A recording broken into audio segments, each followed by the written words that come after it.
बिस्मिल्लाहिर्रहमानिर्रहीम, अस्सलाम वालेकुम। मैं हूं ज़ैनुल आबदीन। आप देख रहे हैं प्रोग्राम सच बात नुसरत मिर्ज़ा साहब के साथ। आपने आज के मौज़ूआत देख लिए। मिर्ज़ा साहब अस्सलाम वालेकुम। वालेकुम अस्सलाम। अस्सलाम वालेकुम नाज़रीन किराम। अब जो मौज़ूआत हैं वो आपने देख लिए हैं।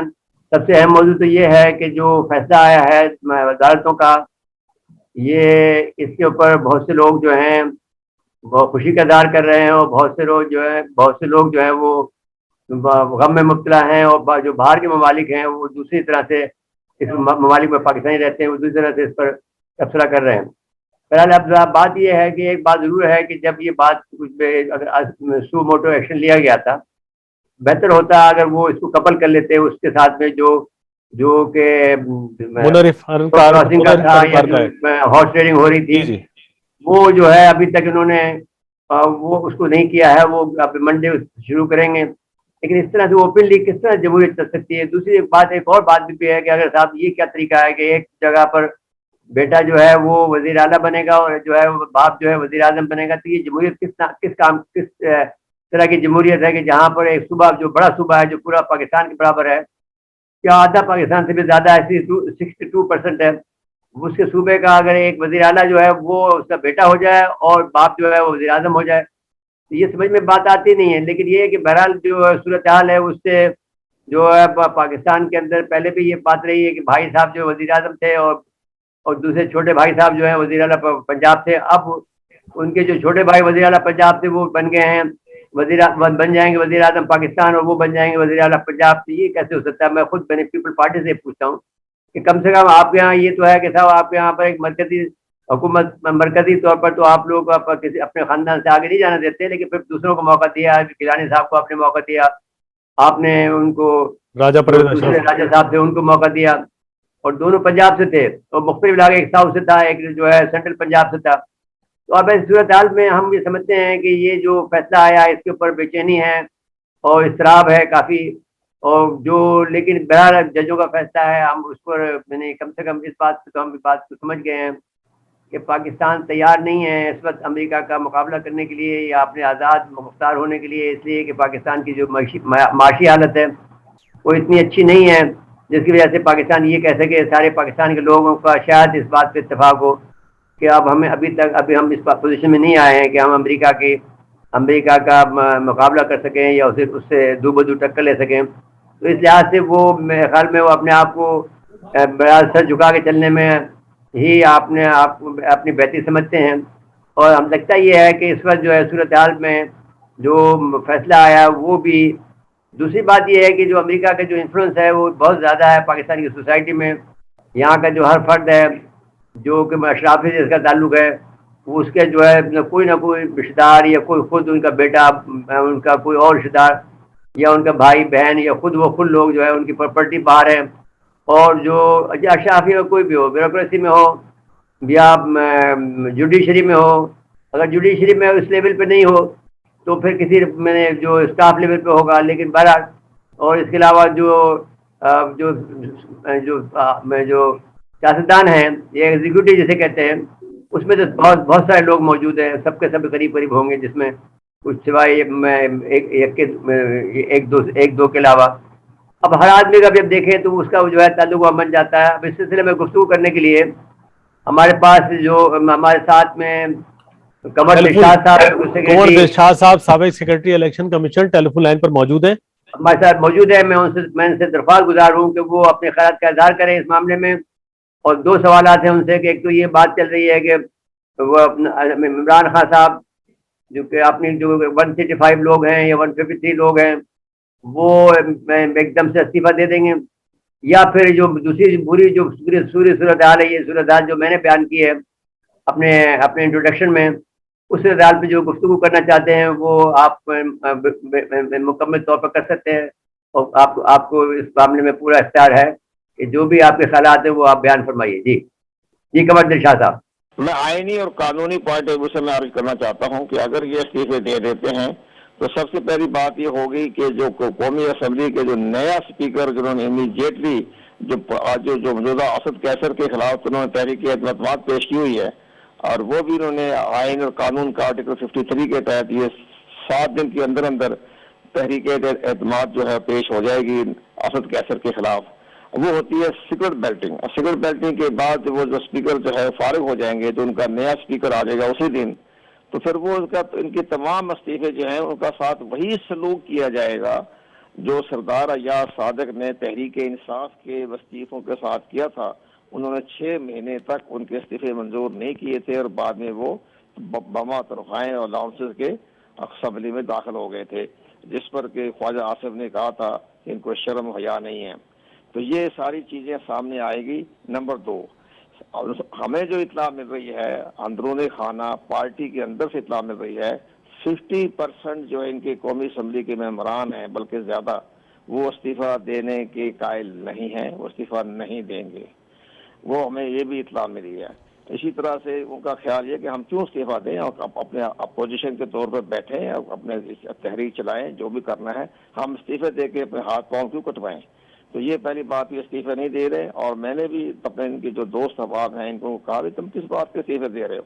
और एक और बड़ी बात यह है कि जो शेख रशीद है, फवाद चौधरी है और ये बाबर अवान जो हैं, ये सारे इमरान खान के साथ जिस तरह अंदाज से बयान दे रहे हैं, इश्तियाल फैला रहे हैं, तो अब इमरान खान को इनके से गुरेज करना चाहिए। अब उनको उनके वोटों की जरूरत नहीं है इमरान खान साहब को।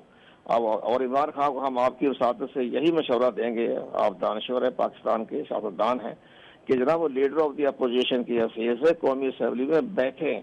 अगर उनके साथ 120 130 है, ये बहुत बड़ी ताकत है, और वो लीडर ऑफ द अपोजिशन बने, पब्लिक अकाउंट कमेटी के चेयरमैन बने और वजारत खारजा की कमेटी के अपने आदमियों को चेयरमैन लगाएं, तो वो तो हुकूमत में शामिल रहेंगे। तो अपने 1.5 साल पूरा करें, इसके बाद अपनी राय दें।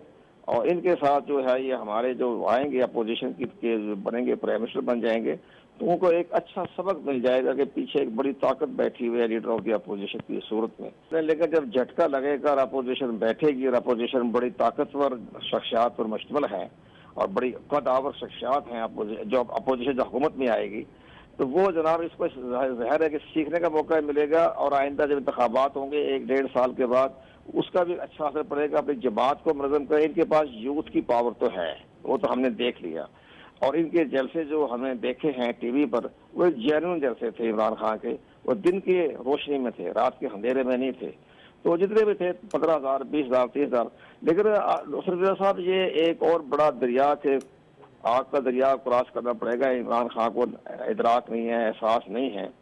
ये इनके पास इनके खिलाफ बड़े केसेस जो हैं वो इलेक्शन कमीशन में ज़ेर गौर हैं। और वो इलेक्शन कमीशन के पास जो केसेस हैं वो बड़ी अहमियत के हामिल हैं। उसमें सबसे बड़ी अहमियत का हामिल तो ये है, छोटा केस तो नहीं है, बड़ा केस है, कि जो उन्होंने ज़ाब्ता इखलाक की जो खिलाफ वर्जी की थी, तो 4-5 दफ़ा इलेक्शन कमीशन को नोटिस भी जारी किए, उन्होंने उस पर ध्यान नहीं दिया। जब इलेक्शन कमीशन को जुर्माने की सजा भी दी, और तो अभी इसने इस्लामाबाद हाई कोर्ट में इलेक्शन कमीशन को जवाब देने की बजाय, माजरत करने की बजाय, इस्लामाबाद हाई कोर्ट में कहा जी इलेक्शन कमीशन के पास ये इख्तियारात नहीं है। तो इस्लामाबाद हाई कोर्ट ने इसका एहतराम करते हुए 25 अप्रैल तक इलेक्शन कमीशन को हदायत जारी की कि आपने इमरान खान, असद उमर, इसके बाद अली जैदी और इसी तरह से मुराद सईद, जितने शाह महमूद कुरैशी जितने भी हैं, उस सुबह खैबर पख्तूनख्वा वज़रा के भी हैं, इनको भी सजा ना दें। तो मैं आपको बताता हूँ, ये इतला है हमारी कि इलेक्शन कमीशन पाकिस्तान ने अपना होमवर्क मुकम्मल कर लिया है, प्रोसीडिंग मुकम्मल कर ली है। और 25 अप्रैल के बाद जब अगर इस्लामाबाद हाई कोर्ट ने फैसला दे दिया कि जी हाँ आप अपना कार्रवाई कानून के मुताबिक कर सकते हैं, तो इन्होंने जो 50-50 हज़ार के जो 6 जुर्माने करने हैं, उस जुर्माने के साइड इफेक्ट को उन्हें पता नहीं है। तो मैं आपकी वसादत से ये कहना चाहता हूँ कि जनाब ये कौमी असम्बली के आइंदा कागजात नामजदगी दाखिल करने के अहल नहीं होंगे। अभी तो ज़ाहिर है आगे सजा भी देगा इलेक्शन कमीशन, लेकिन जो सजा हो गई है 50,000 रुपये जुर्माने की, इनको 2 लाख रुपये जुर्माना हो जाएगा। 4 दफ़ा इन्होंने खिलाफ वर्जी की है, तो जो जुर्माना हो गया, तो जुर्माना किया हुए शख्स को कागजात नामजदगी दाखिल नहीं होते। ये इनके वज़रा ने भी ये है, ये पनिशमेंट मिल गई। और आपने ज़ाब्ता इखलाक की खिलाफ वर्जी की, ज़ाब्ता इखलाक को एक्ट का हिस्सा है, उसका सेक्शन 234 जो है उसके तहत आपको सजा दे दी गई हो। तो एक्ट है, ये कोई वॉलंटरली नहीं है कि जो फैसला है, ये तो एक्ट का हिस्सा बन गया, कानून बना हुआ है। तो आपने कानून की खिलाफ वर्जी की, इलेक्शन कमीशन आपको सजा दे दी। और सजा देने के बाद जो है आप कागजात नामजदगी दाखिल नहीं करा सकते। वो तो कानून बनाया नहीं, हमने तजावीज़ दी थी, अपने इंतखाबी इस्लाहत कमेटी को हवी तजावीज़ दी थी। लेकिन बात यह है, आप दुरुस्त फरमा रहे हैं कि जब ये नशा उतर जाएगा, इमरान खान की नफरत की जो मुहिम चला रखी है अपोजिशन ने, वो ख़त्म हो जाएगी और इमरान खान एक आम शहरी के तौर पर कौमी असम्बली में आना शुरू करेंगे, तो ये आपस में इख्लाफात होते हैं। दूसरी बात यह है कि तहरीक इंसाफ तो है, बहुत बड़ी पार्टी है, पाकिस्तान की सफ़े अव्वल की पार्टी है, 5 सूबों में है, बम्मा गिलगित बल्तिस्तान। तो वो इनको देखते हुए एक और बड़ी अहम बात यह है कि पीपल्स पार्टी का पंजाब में कोई नामो निशान नहीं है और ये अपने पाकिस्तान मुस्लिम लीग नवाज जो है वो उनके कदम जमाने नहीं देगी। पंजाब के अंदर जहां भी वो अपना कोई सिलसिला शुरू करेंगे, कोई ना कोई रुकावट डालेंगे, तो ये बहुत बड़ा आप झटका लगेगा। ये 3-4 महीने के बाद इनके अंदर बड़े इख्लाफात पैदा हो जाएंगे। इससे जो इख्लाफात पैदा हो जाएंगे कि 20-22 जो एनआरएफ हैं PTI के मेंबर कौमी असम्बली, वो वापस अपने लीडर के पास चले जाएंगे, तो लीडर को भी उनको ज़ाहिर है वेलकम करना पड़ेगा, हुकूमत पर तो नहीं रहेंगे वो, तो ये वापस चले जाएंगे। पार्टी बहुत मजबूत रहेगी, 150 MNA बैठे होंगे कौमी असम्बली में, तो अपोजिशन को चलने नहीं देंगे। कंवर साहब, आपका बहुत बहुत शुक्रिया कि आपने वक्त इनायत फरमाया। हम आपके मशकूर हैं कि आपने 2 बहुत अहम बातें कह दी हैं।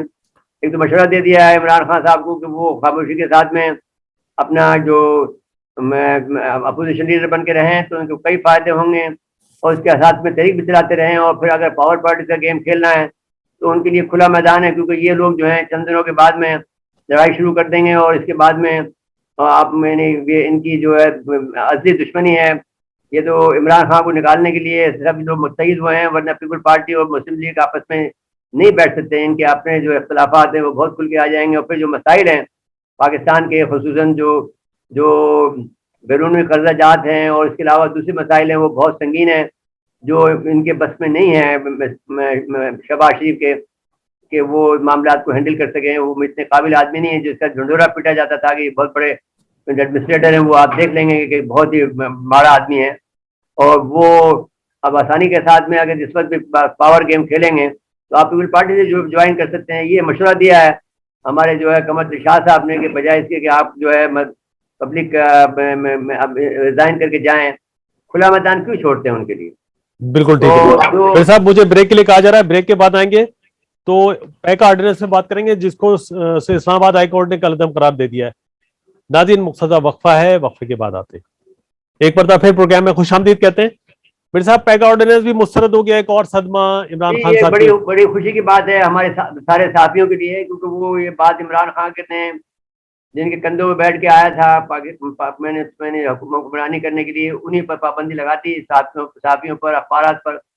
सबसे बड़ा तो अफसोस की बात यह है कि जो बड़ा नुकसान हमें किया है इमरान खान ने, वो ये किया है कि हमारी जो इंडस्ट्री में से, मैंने आप समझ लीजिए कि इतनी छोटी सी इंडस्ट्री, उसमें से अगर आपके 12,000 आदमी निकल जाएं, जो इस वक्त जो है कोई आदमी साइकिल के पंक्चर लगा रहा है, कोई आदमी जो है वो परचूनी दुकान लगा रहा है, कोई आदमी, अगर 2 आदमी ने तो खुशखबरी भी कर ली है साथियों ने।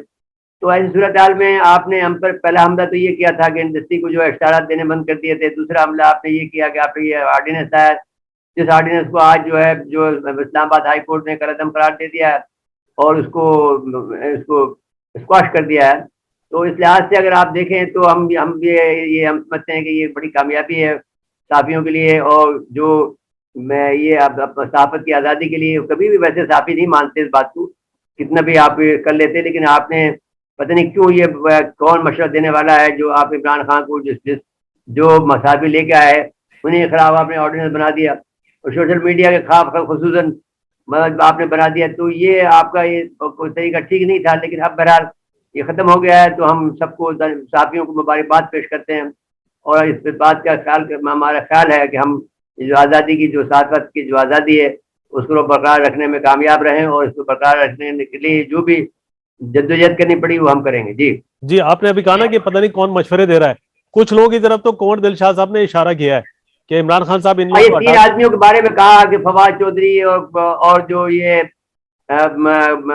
वजीर जो वजीर दाखिला शेख रशीद साहब, दाखिला थे शेख रशीद साहब, ये किस्म के हॉक किस्म के आदमी हैं। तो इस किस्म के इनके जो मतलूबा जो इनको मकासद थे, पहले जब हम 98 में जो नवाज शरीफ साहब के साथ थे तो उस वक्त उन्होंने ये ख्वाहिशमंद थे कि मिनिस्ट्री फॉर इन्फॉर्मेशन मिल जाए, और हर वक्त ये टीवी में बैठे रहें। और जिस वक्त हम बैठे होते थे तो ये मजाक ये करते थे कि साहब मजे लो, मजे लूटो, मजे लूटो। भाई हम तो काम कर रहे थे, मजे लूटने की क्या बात होती है? आपको शौक है उसका बैठने का, जैसा कि उन्होंने कहा कमर दिलशाद साहब ने कि इनको शौक है बैठने का, ही बैठे रहेंगे बाद में। तो आप उनकी बात को नहीं माने और कोशिश ये करें कि आप कि ये आप अपोजिशन में बैठ जाएं, और ये आपके लिए अच्छा होगा, क्योंकि आप जो पावर पॉलिटिक्स का गेम खेल सकते हैं बड़ी आसानी के साथ में, क्योंकि ये लोग जो हैं जो फसली बटेरे हैं वो छोड़ के चले जाएंगे, और जो पीपल पार्टी और नून लीग की लड़ाई जो है वो फिर खुल के आ जाएगी। तो वो उस सूरत हाल में आपके पास बहुत सी गुंजाइश है आपका गेम खेलने की और पावर पॉलिटिक्स करने की, जो आपको जब आप इसमें आ ही गए हैं तो आपको ये आसानी नहीं है कि आप जो चाहें कर लें। अब आपको इसी पाकिस्तान के अंदर तो यहाँ के सबके मफादात हैं, कोई भी आदमी ये नहीं चाहता है कि वो आपके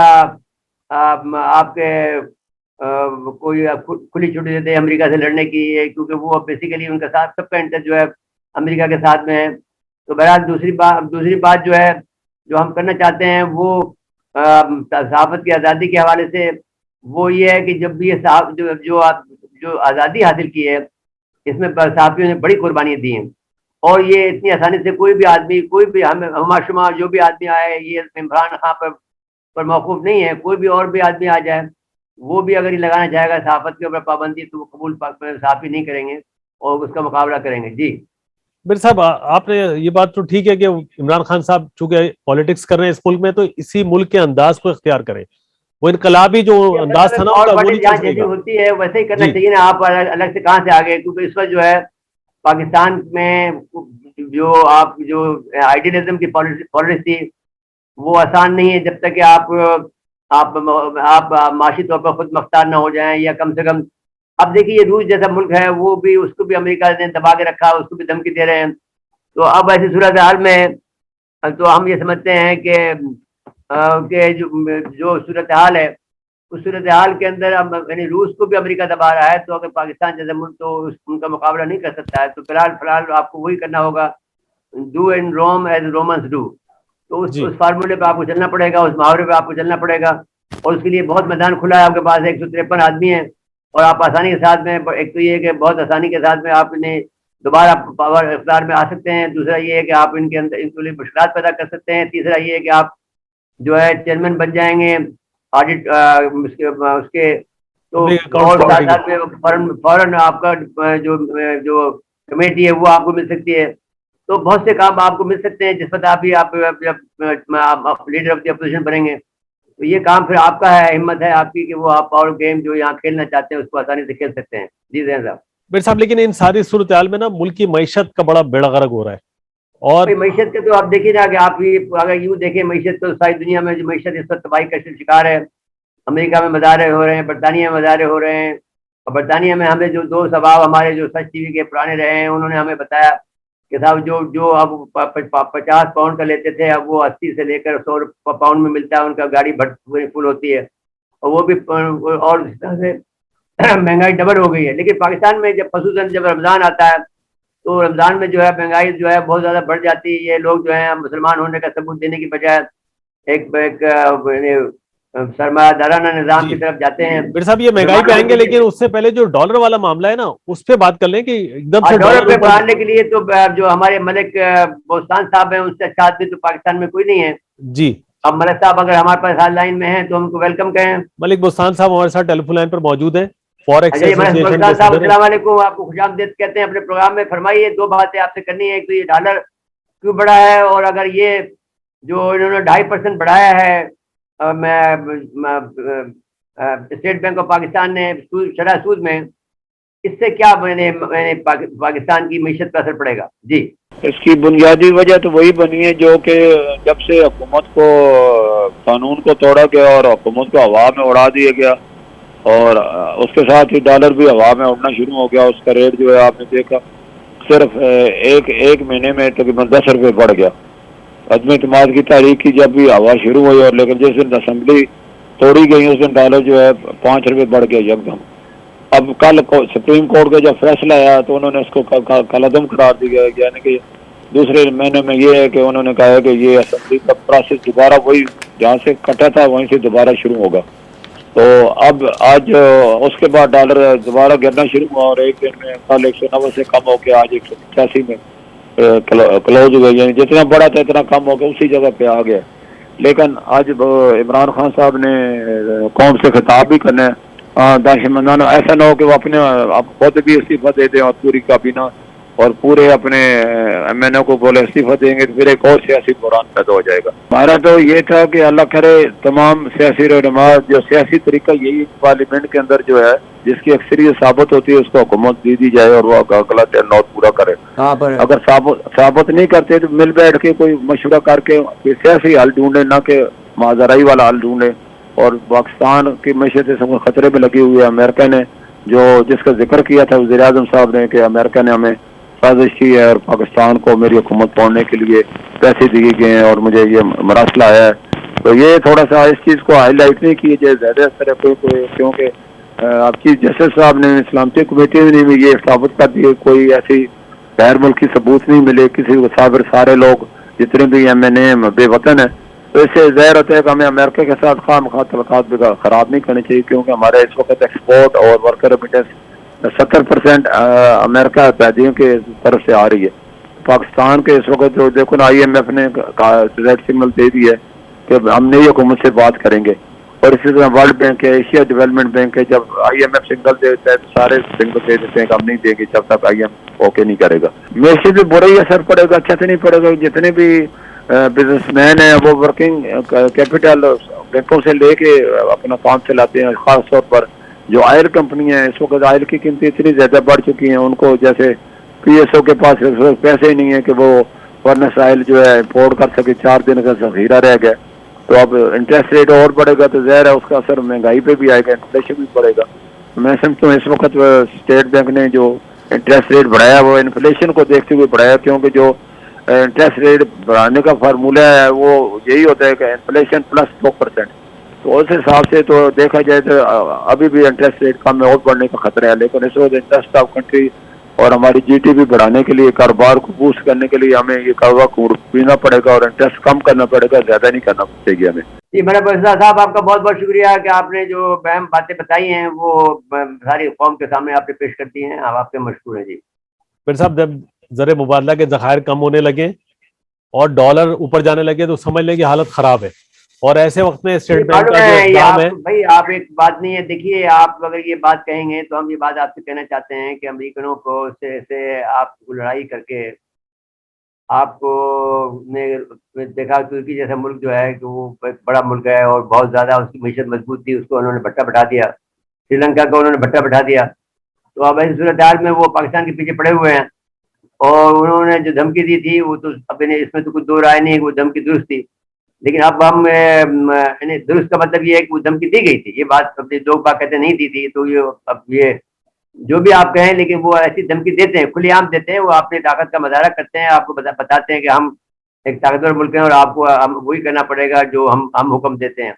और फिर जो है बकौल जो खुद इमरान खान साहब ने एक तकरीर में ये कहा कि हमें अगर हमें जिस तरह से वो हमारा शुक्रिया तक अदा नहीं किया जब हमने सारे काम करके दे दिए उनको, और उन्हें तालिबान से मुज़ाकरात करा दिए, तालिबान से फिर जब निकल गए तो हमने बहुत सारे आदमी को उनको निकाला, लेकिन इसके बावजूद भी उन्होंने हमारे साथ शुक्रिया अदा नहीं किया और वो समझते जैसे कि हम गुलामा हैं, उस तरह से काम करते रहेंगे। पार्लियामेंट में भी एक दफ़ा उन्होंने तस्वीर की थी तो यही कहा था।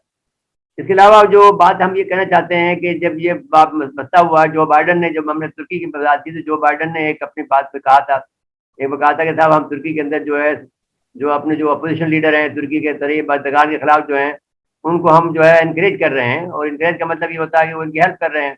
इसी तरह से जो है वो जो पाकिस्तान में भी ये आपने देख लिया कि ये अमेरिका के जो कौंसल जनरल लाहौर के थे, ये बहुत से लोगों से मिलते हुए नजर आ रहे हैं, उनकी जो फुटेज है वो आप दिखा सकते हैं। तो अब सूरत हाल ये है कि इसके अलावा भी वहाँ की जो अमेरिका की एक कमेटी ने, जो खारजा कमेटी के जो चेयरमैन है, उन्होंने पूछा आप उनके अफसर से कि जो आप जिस वक्त पाकिस्तान ने यूक्रेन में अब्सटेंड किया था उस वक्त आपने पाकिस्तान के किसी बड़े मैंने अफसर से या बड़े अहदेदार से बात की? तो उन्होंने कहा कि नहीं, हमने बात नहीं की, क्योंकि इमरान खान का हमें माइंड पता था, वो मैंने रूस जा रहे थे। तो इस लिहाज से हमने उनसे बात नहीं की। अलबत्ता हमने यानी जो उनकी यहाँ की एम्बेसी है उनसे बात की और उनको बताया, लेकिन बहरहाल तो उस पर वो उन्होंने कहा कि अच्छा ठीक है। तो अब ये अगर वीडियो ये भी दिखाना चाहते हैं तो ये भी आप वीडियो दिखा दीजिए। मेरे साहब वो वीडियो चल रही है वैसे, वो ठीक है। हम ये बात कर लें कि पाकिस्तान के पास और रास्ता क्या है फिर, ये जो मुआशी दबाव आ रहा है, अब नई हुकूमत भाई अब आएगी तो। पाकिस्तान को तो अब मसला ये है कि पाकिस्तान को ये देखना होगा कि वो किस तरह से अपने आप को अब आज़ाद मुल्क रह सकता है, क्योंकि अमेरिका उनके पीछे पड़ गया। और ये लोग जो आ रहे हैं, ये लोग जो है कोई बिल्कुल अमेरिका के शिकंजे में हैं, और जो अमेरिका कहेगा वो करते जाएंगे। अब देखना ये है कि आपको अपना एटमी प्रोग्राम कैसे बचाना है, आपको जो आपकी जो फौजी ताकत है उसको कैसे बचाना है। उसकी तो ये ख्वाहिश है कि आपका जो है ये एटमी प्रोग्राम को रोल बैक कर दें। उनकी ये ख्वाहिश है कि आपको अमेरिका के जेर दस्त कर दें, तो वो इंडिया के जेर दस्त कर दें। तो उसको आपको मुकाबला करना होगा बहरहाल किसी न किसी स्टेज के ऊपर सब्र तहम्मुल के साथ में, जो आपको ये अपने जो सूरत हाल है इसका मुकाबला करना पड़ेगा। और जो इस वक्त जो महंगाई है उसका के लिए जो भी आप कार्रवाई कर सकते हैं वो आपको आप मैंने महंगाई को बहरहाल सहना पड़ेगा सब्र तहम्मुल के साथ जी में। बिल्कुल ठीक है। और इसके बाद में जो है वो अपने रास्ते निकालने पड़ेंगे। लेकिन ये बात भी देखनी चाहिए कि हमारे जो एक्सपोर्ट जो लेवल है वो काफ़ी बढ़ा हुआ है। अब सारे लोग इस बात को मान रहे हैं कि हमारी जो है वो 80% के करीब जो है 70% के करीब जो एक्सपोर्ट जो है वो अमेरिका को होती लेकिन है। लेकिन मेरे साहब एक और खतरे की घंटी है, वो ट्रेड डेफिसिट जो है ना, वो अभी तक 9 माह में 38 अरब डॉलर तक पहुंच गया है।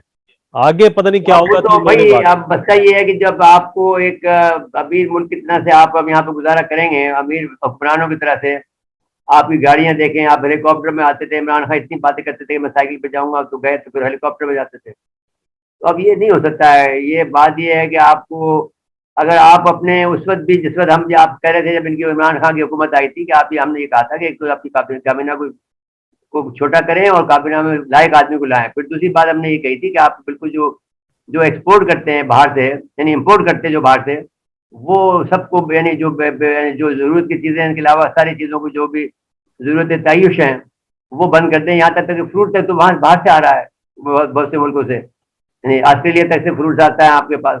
तो इस तरह तो आप बादशाह लोग हैं, आप लोगों का ये तो हुक्मरानों का ये तौर तरीके हैं कि वो चीज़ें बाहर की खाते हैं। तो अब मैं से ये है कि वो नहीं किया उन्होंने। फिर इसके बाद में आपसे कहा था कि ये जो आपकी जो बड़ी कैबिनेट है इसको आप घटाएं, वो भी घटाने को तैयार नहीं हुए और आदमी में नालायक रखे। और फिर उनको काम करने भी दिया, उनको कहा कि कलर को गुजरा से बैठ जाओ, कहीं कहीं दौरे भी ना करो। तो वो सिर्फ वो पैसे बचाए उनके दौरे के। तो अब जाहिर है कि अब फिर इससे इनका नुकसान ये हुआ कि जो आज जिस पोजिशन में आज ये खड़े हैं कि अवामी रब्त उनका है नहीं, और इस वजह से वो तमाम दुनिया के अंदर जो है मैंने अब मैंने देखा जा के अपने कोशिश की बचाने की अपने आप को। आर्टिकल की वो सुप्रीम कोर्ट ने स्क्वाश कर दिया। जी अब आपकी जो है रुसवाई हो रही है हर जगह पर, वो इसलिए हो रही है कि आपकी पब्लिक जो है जो आपके साथ होते हुए भी, क्योंकि आपके पास तंजीम नहीं है, तो आपके साथ होते हुए भी उसका मुजाहरा नहीं कर पा रही। ब्रेक के बाद आएंगे, इस पर तफसील से बात कीजिएगा कि वो एक खातून किस तरह पूरा चीफ मिनिस्टर हाउस चला रही थी, प्राइम मिनिस्टर सेक्रेटेरिएट चला रही थी, और माशाल्लाह लोगों के तबादले तकरूरियां भी कर रही थी। तो ब्रेक के जी बाद से बात कर लेंगे। नाज़रीन मुख्तसर वक्फा है, वक्फे के बाद आते हैं। एक बार फिर प्रोग्राम में खुशामदीद कहते हैं। मेरे साहब आप फराह खान की बात करना चाह रहे थे। जी, मैं फराह खान की ये बात करना चाहता हूँ कि अब ये इमरान खान साहब भी जो बातें करते थे, लेकिन अब फराह खान का जो एक कैरेक्टर सामने आया है पहले से आ गया था। अलीम खान ने ये बात भी मैंने कहा कि मैं बुलदार के बारे में जाकर आपको सारी बातें मैंने बता दी थी, लेकिन इसके बावजूद भी आपने उसको बुलदार को नहीं हटाया। फिर बाद में फराह खान की बात बताई जो कि इस तरह से रहती थी बड़ी लेविशली। उसकी डिक्लेयर प्रॉपर्टी जो थी ये बेसिकली मैंने इब्तदाई जो हमारे पास मालूमात हैं उसके मुताबिक वो तो ये है कि ये शेखोपुरा की खातून थी और फिर वहाँ से ये आई लाहौर में, फिर सोशल उसमें चली गई, फिर उन्होंने मॉडलिंग भी की। और फिर इसके बाद में अब ये इनकी डिक्लेयर जो इनकी जो इनकी जो इन्होंने जो इनकम टैक्स को डिक्लेयर किया था पहले, यानी 3 साल पहले, वो कोई 27 करोड़ या 37 करोड़ इसी रेंज में है। और बाद में जो है 97 करोड़ पर जाकर इनकी अब जो लास्ट डिक्लेयर किया है उन्होंने, 97 करोड़ पर जाकर चला गया फिगर। तो ये 3 साल में 3 गुना बढ़ना ये बताते खुद इस बात की निशानदेही है कि भाई वो उसने कोई अनफेयर मीन इस्तेमाल किए हैं। तो हमारी तो जो है वो लाख भी नहीं बढ़ती है। तो मैं ये बात कहना चाहता हूँ कि ये जो बात है उसमें आप इमरान खान साहब के मामला भी इतने क्लियर नहीं रहे जितना कि मैंने क्लेम किया जाता था। क्योंकि वो बहुत क्लियर है। तो अब जाहिर है कि वो आप जो इतला मिली है कि वो वहाँ पर वो सारे जो आदमी थे, deputy commissioner, commissioner, IG, DIG, सारे वो एसपीज और एसएचओ लगाती थी वो, और वहाँ पर बिल्कुल ऐसे रहती थी जैसे कि यानी वज़ीर आज़म हाउस तो उसके मुकम्मल कंट्रोल में था। तो ऐसी सूरत हाल में क्योंकि वो खातून अव्वल की दोस्त थी, तो अब ये इस पर सारे दुनिया में ये बात मैंने हो रही है कि भाई वो आखिरकार में वो कर क्या रही थी यहाँ पर बैठकर, ये सारे काम जो जब आपको बताया जाता था उस पर आपने क्यों नहीं एक्शन लिया। तो इन्होंने, इमरान खान साहब ने कोई एक्शन नहीं लिया उस वक्त। अब सूरत हाल ये है कि इल्जाम तो अब आ रहे हैं फराह खां पर। अब दूसरे मौजूद पे चलते हैं कि आप जो बताइए, मेरे पंजाब साहब आप, पंजाब पे चले। नहीं नहीं, पहले आप, हाँ, पंजाब असेंबली की बात आप कर लें कि पंजाब असेंबली को देखिए जो मेरे साहब पंजाब इस तरह असेंबली में, खारदार तार लगाकर घेरा गया, पंजाब असेंबली का गेट बंद किया गया, ये देखिए भाई किस अब तरह बात ये है जमहूरी। कि अब ये भी बिल्कुल वो जो फौजी आमिरों का जो तरीका था वो तरीके पे ये लोग कर रहे थे इमरान खान साहब। अब वो बात भी नहीं हो सकती, लेकिन बहरहाल ये बात भी तो जैसा साहब क्या, ये तो कोई इंसाफ है दुनिया में? कोई आदमी यानी डेमोक्रेसी की बात जो लोग करते हैं वो ये देखें कि अगर इनके पास यानी एक बेटा जो है वज़ीर आला बन जाए तो घर में तो हुक्मरानी सारी आ गई है पूरे 62% ऑफ पाकिस्तान की, और पाकिस्तान का फिर आप वज़ीर आज़म है, पूरी आपने अपने कब्जे में कर ली, जो चाहे करेंगे सफेद। तो मैं कम से कम पीपल पार्टी से ये कहता हूँ कि वो कम से कम उन्होंने गिलानी साहब को, राजा साहब को जो दिया था, तो इस तरह से ये उनमें ये कम से कम तो है कि वो अपने पार्टी लीडरशिप पा रखते हैं। लेकिन ये है कि वज़ीर आज़म का ओहदा जो है दूसरों को बांट देते हैं, को भी दे देते हैं, अपने अलावा भी दे देते हैं दूसरों को। तो खुद वज़ीर आज़म सदर बन गए थे, आप ज़ाहिर है कि वज़ीर आज़म तो किसी और को देना था, तो वो उन्होंने दिया। इस लिहाज से भी ये बात भी ये देखना पड़ेगी कि, लेकिन जो बात हम आपसे कहना चाहते हैं उसमें ये है कि ये जो सूरत हाल है वो कोई अच्छी नहीं है, यानी कोई अच्छी यानी वो अपने आप की यानी जो अंदाज है जो कुछ भी वो बिल्कुल आमराना है इस वक्त ये जो सूरत हाल का। जी आमराना और शाहाना, यानी वो चाहते हैं हाँ। बादशाहत रहे उनकी। अच्छा मेरे साहब, इलेक्शन कमीशन की बात कर लें, उन्होंने वक्त मांगा है कि 7 महीने दें हमें देखिए आइंदा अब ये इंतखाबात बात के लिए। बिल्कुल इलेक्शन कमीशन की है। हमेशा हम जो उनके जानते हैं वो एक अच्छे आदमी हम के तौर पर हमने उनको जाना है, जो चीफ इलेक्शन कमीशनर है, हम उनकी हमेशा तारीफ करते रहे हैं। लेकिन ये है कि ये इस मामले में हम ये समझते हैं कि उनको 2000 मई में या उससे पहले उन्हें ये मिल गया था लेटर प्रेसिडेंट की तरफ से कि इलेक्शन की तैयारी करें। तो अब उन्होंने हल्का बंदी करनी है, तो वो अभी तक नहीं कर पाए हैं। वो कहते हैं कि हमें 7 महीने लगेंगे, तो ये एक अच्छी बात नहीं थी। उनसे सवाल जरूर ये होना चाहिए था कि आपने 2021 से लेकर अब तक क्या किया है। आपके आपके 10 महीने गुजर गए हैं ऑलमोस्ट, और बल्कि 12 महीने अगर मई में किया है तो 12 महीने गुजरने वाले हैं, नहीं 11 महीने तो हो गए ना। तो जी अब इस सूरत हाल में अब मैं ये समझता हूँ कि ये जो 7 माह का टाइम है इसको घटाया जा सकता है, और ये अगर दर्जा आपकी जो है हल्का बंदी करनी है, आप कराची में करनी है, यहाँ की सीटें बढ़नी है, वो 20 सीटें बढ़ेंगी, और आपको हल्का बंदी करनी है आपकी जो है फाटा की, वो करने में कितनी मुश्किल लग सकती है। और अगर आपने इतने 10 महीने तक आप क्या करते रहे, तो ये तो फिर आपका यानी मैंने नाअहली का सबूत है ना, जो आपने बज़ाहिर ही लगता है कि आपने डिले टैक्टिस इस्तेमाल की और आपने जो है वो पार्टी लाइन को टोक दिया कि इस मामले को आप नहीं करें ताकि वो इलेक्शन का किसी वक्त भी हो जाए। तो हमारी मर्जी के मुताबिक हो, जब हल्का बंदी भी करना चाहते हैं तो मुस्लिम लीग नून के बारे में करना चाहते हैं, के हक में करना चाहते हैं। अब मुस्लिम लीग हुकूमत में आ जाएगी तो अब देखिए कितनी तरीके फास्ट जो है वो हल्का बंदियाँ हो जाएंगी। जी जी फिर साहब, अगले मौजू की तरफ चलते हैं जिसका आपने शुरू में जिक्र भी किया था।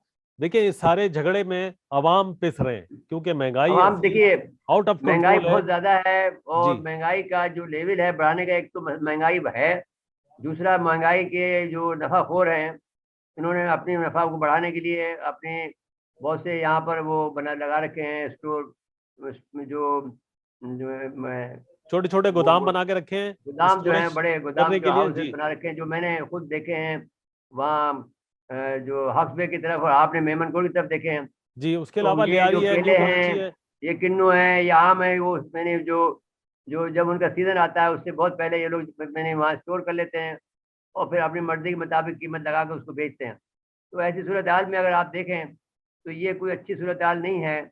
और ये इसको भी कोई भी अगर आदमी कभी कोई हुक्मरानी जिसको मिले ईमानदार आदमी को, तो वो इस पहलू को ज़रूर देखे कि वो ये किस तरह से गरीबों से पैसे छीनते हैं, उनके पेट पर लात बांटते हैं, उनसे उनके जो कमाई को हलाल की कमाई है उससे आप जो है अगर वे आप मेरी जो बताया, आप बता रहे थे कि वो जो पहले रमज़ान से पहले, रमज़ान तो खुसूसन जब आता है तो कब की मेरे दर्द दुगनी हो जाती है कि साहब वो जो जो अब केला था वो 50 रुपए था दर्जन, अब वो 100 रुपए मिल रहा है।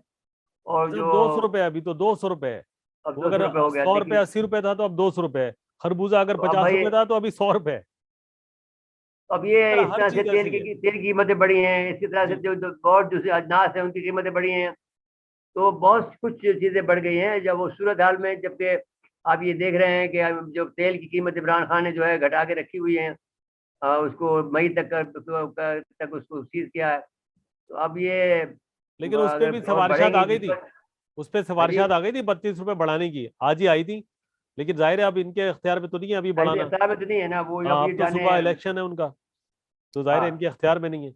नहीं सुबह तो इलेक्शन प्रोसेस शुरू होगा, ये नहीं जी होगा कि वो खत्म लेकिन होने से मुराद ये नहीं है कि वो एक दिन एक दूसरे दूसरे दिन प्रोसेस, जी प्रोग प्रोसेस, करके हाँ। दूसरे बुला ले।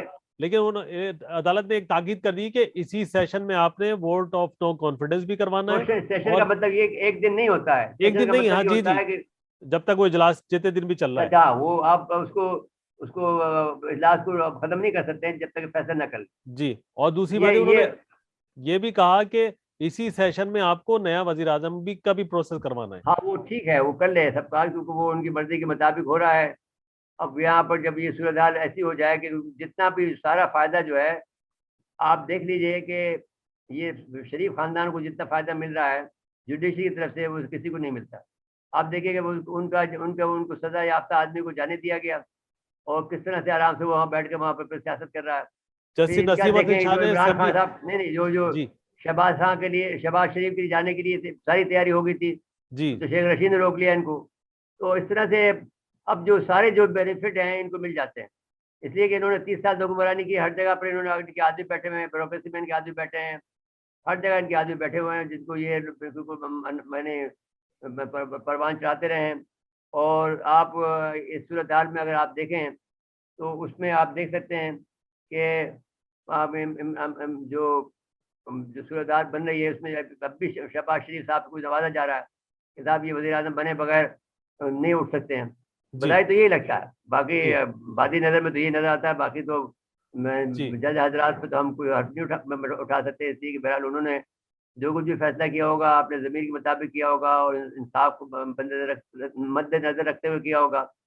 और जो सूरत हाल है उस सूरत हाल के अंदर मैं देखिए फ़ायदा जो है इसका बेनिफिशियरी जो है वो शहबाज शरीफ नज़र आते हैं, मुस्लिम लीग नून नज़र आती है। तो ऐसी सूरत हाल में हमने देखा है कि उनके मामले में सारी चीज़ें जो हैं वो चली जाती हैं बिल आखिर, आपको जो भी हो, जी या तो उनके वकील अच्छे हैं जी या फिर उनके उनके साथ में कोई बहुत खास रियायत होती है, जो कुछ भी हो, जी लेकिन बहरहाल बेनिफिशियरी जो है वो मैंने शरीफ फैमिली होती है हमेशा, जी मेरे जब साहब, भी कभी वो जो जुडिशरी। महंगाई की हम बात कर रहे थे ना, तो उसके बाद एक और बात है वो पीपल्स पार्टी का। अब इनको पता चल जाएगा ना, जब ये आएंगे तो इनको पता चल जाएगा कि आटे दाल का भाव क्या है, और शहबाज शरीफ के बस में नहीं है। जैसे मैंने पहले भी कहा कि आप शहबाज शरीफ के बारे में कहा जाता था कि अच्छा बहुत बड़ा एडमिनिस्ट्रेटर है, देखिए ना, अच्छा मेरे साहब बेहतरीन देखिए एक दिमाग ये जो भी, है मुझे दिए थे। जी एक एंगल ये भी हो सकता है ना कि अब 1.5 साल के लिए अगर ये आते हैं, और जाहिर है ये रिलीफ नहीं दे पाएंगे क्योंकि बहुत सारे मामला इतने सख्त पिछली गवर्नमेंट करके गई है कि इनके लिए उसको ठीक करना मुश्किल होगा। तो अल्टीमेटली फिर आवाम बेजार होंगे नून लीग से भी। तो इसका सियासी फायदा क्या नून पीपल्स लीग से पार्टी को देखिए हो ना, सकता है? भाई पीपल्स बेदारी के पार्टी लिए को भी शर्त सियासी ये फायदा है, हो सकता है फिर।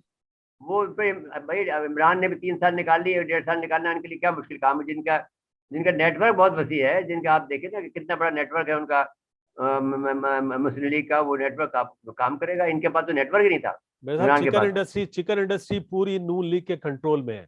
डेयरी सब कुछ, कंट्रोल में है। अच्छा आटा पूरा कंट्रोल नहीं में है। शुगर तो उनके कब्जे में है ना पूरा, कंपनी, आप शुगर तो सही कह रहे चले, हैं आप। शुगर में तो फिर भी पॉकेट्स हैं, चौधरी बरादरान के भी शेयर है उसमें, भाई यानी फिर वो भी भी कुछ ना कुछ लेकिन असर इनका रखते हैं। इनका डिसाइडिंग फैक्टर है ना भाई, जरदारी साहब का इनका डिसाइडिंग फैक्टर है। जरदारी साहब शुगर में इतने ताकतवर नहीं है जितना नून लीग है, लेकिन उनसे हाँ, बड़े तो खैर वो जहांगीर तरीन साहब हैं।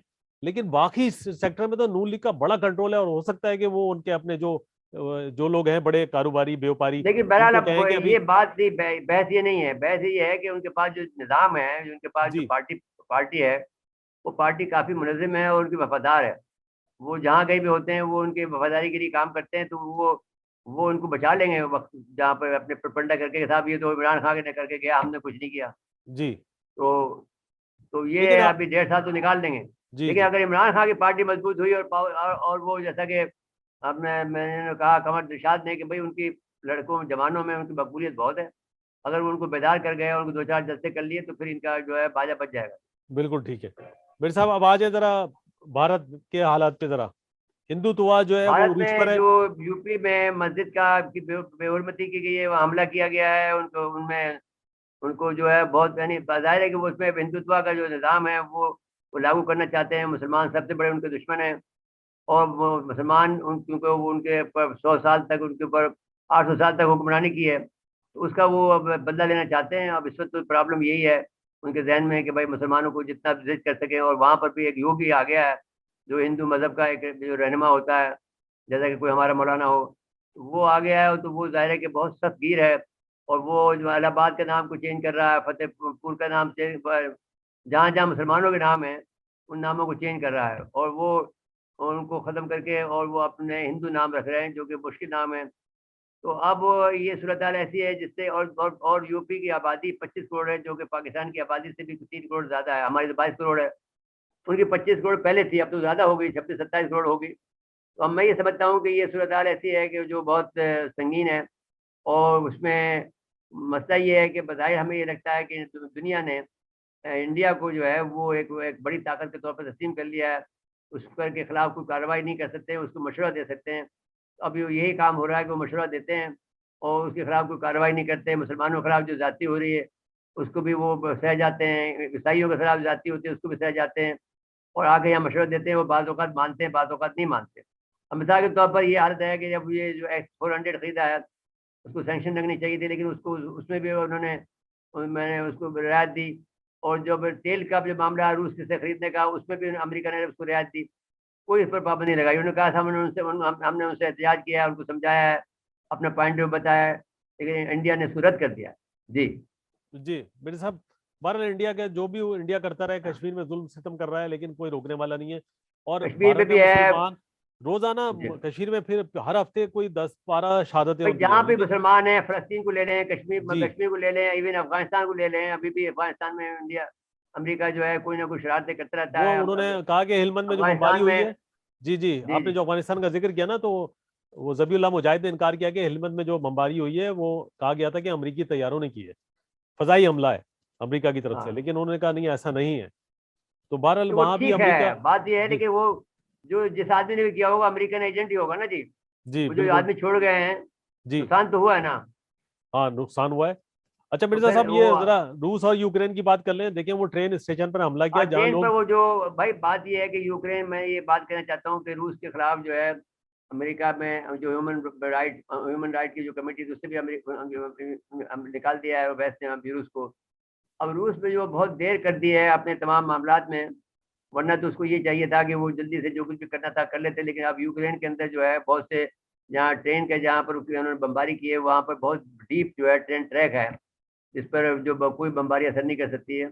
और वो जो मिला हुआ है यूरोप से, और वहीं से सामान भी आ रहा है, उनके पास जो सप्लाई हो रही है वो बहुत काफ़ी सप्लाई हो रही है। तो वो अगर आप देखें तो वो सूरत हाल जो है वो अगर ज़्यादा देर तक जंग नहीं रही तो ये जो अमेरिका के हक में जाएगी और रूस के खिलाफ जाएगी।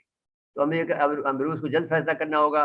और जो आदमियों की जाने जा रही है, ज़ाहिर है कि वो अफसोस की बात है कि वो जाने तो नहीं जाने चाहिए। बमबारी अगर होती है तो फिर अगर फौज पे होनी चाहिए, आवाम पे तो नहीं होनी चाहिए। जी मेरे साहब, यूक्रेनी सदर के मुतालिक भी देखिए बात कर लें कि वो उनका जो अब लहजा है, वो कह रहे भाई, हैं कि अक़वाम यूक्रेन का सदर मुत्तहिदा। जो है वो एक इजरायली है, और वो अमेरिका का खास एजेंट है। और वो उसकी वहाँ पर 1.5% भी नहीं, आप समझिए 1.5% है इजरायली वहाँ पर, यहूदी जो है। जी वो उसको उसको बना दिया, और ये फिल्मी एक्टर रहा है, जिसको इसका भी कुछ सियासत से कोई ताल्लुक नहीं रहा है।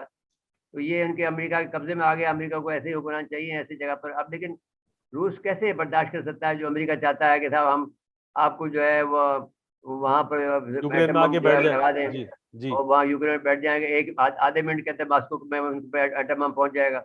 वो जी चाहता है कि उसको जो है नेटो का हिस्सा बना दें। तो ये रूस उसको अपने जो है शरक पर अंगूठा नहीं रखने देगा। बिल्कुल उसके ठीक। लिए वो जो भी कर सकता है वो करेगा, और वो कर रहा है। जी जी मेरे साहब, बिल्कुल। अब वक्त खत्म हुआ हमारे प्रोग्राम का। नाज़रीन, आज के लिए इतना ही। आइंदा प्रोग्राम तक के लिए इजाजत चाहते हैं। अल्लाह हाफ़िज़।